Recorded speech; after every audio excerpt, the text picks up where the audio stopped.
بيس كيك بدأت من 10 سنين وانت ما تعرفش.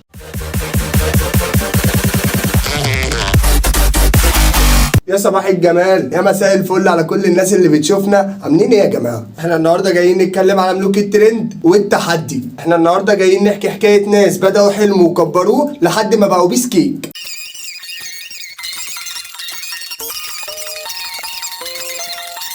وقبل ما احكي لكم عن ابطال القناه لازم اكلمكم الاول عن الشركه.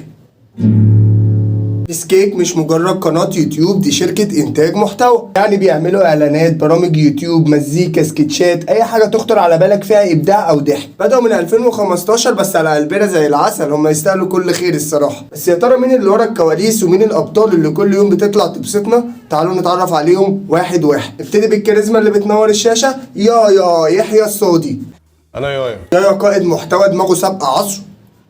تلاقي دايما عنده افكار جديده وجريئه بتودي بيس كيك في حته تانية خالص. اسمي الحقيقي شيال. سريع البديهه ودايما جاهز بقالش يخرب بيه الدنيا. بصراحه يا كنز من كنوز بيس كيك، هو اللي بيخليك تحس ان الموضوع كله عفوي وطبيعي ووراه شغل جبار. تخيلوا مين اللي بعده؟ حازم راغب. أنا حازم. او مستر حازم على حسب ما بتحبوا تقولوا له، يعني برضه قائد محتوى تقيل، واي فكره بتجيلهم هو اللي بيقعد عليها لحد ما يظبطها ويخليها احسن حاجه. لا انا مش عارف يا جماعه، حازم شو رانر وبيكتب كوبي وبيبيتش الكلاينت وبيعمل جرافيك ديزاين وبيعمل تيشيرتات وبيعمل فوتوشوب وبيعمل لهم فطار وبيعمل لهم فوتوشوب وبيعمل تيك توك.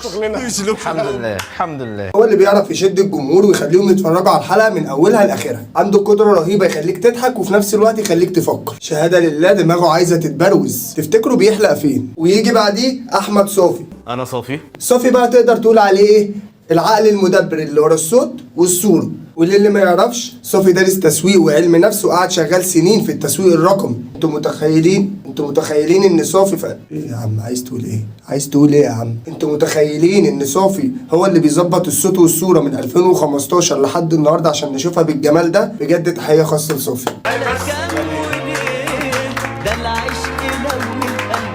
الراجل ده شايلنا يا جدعان والله. ونيجي للي بعده، مروان إمام، الفنان الشامل اللي ما بيخافش، أول وتاني ومليون. انا مروان من أجمل الناس اللي في البرنامج الصراحة، عشان ما بيخافش يقول أي حاجة، اللي بيجي في دماغه بيقوله. ومروان كمان بيشرف على برامج كتير، منهم يمسك نفسك مع حازم. مش أنت اللي تمسك البرنامج، امسك نفسك مع حازم.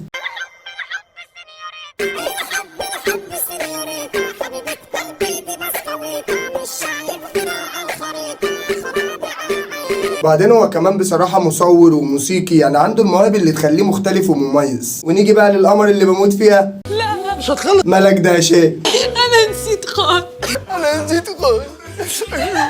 صراحة هي اللي بتدي طعم تاني للبرنامج. مين فينا ما يعرفش ملك دهشان؟ أكتر واحدة في الدنيا دماغها في الهند. بالصراحة ملك بتعرف تخطف الأنظار وتخليك تضحك من قلبك، وهي من الناس اللي بتثبت إن بيس كيك دايما بتختار صح، وبيعرفوا يجيبوا المواهب اللي بتكمل بعضها عشان تطلع الشغل تحفة. نيجي للي بعدها، كريم أبو جمرة، الرئيس التنفيذي. المدير بتاعنا بينسى، عشان كده هو كاتب الكلام على دراعه، واللي مخليني متاكد ان هو عنده زهايمر ان هو نسي يزود لنا المرتب مع ان في زياده اسعار وتضخم في العالم كله، فالذاكره 5 من 10.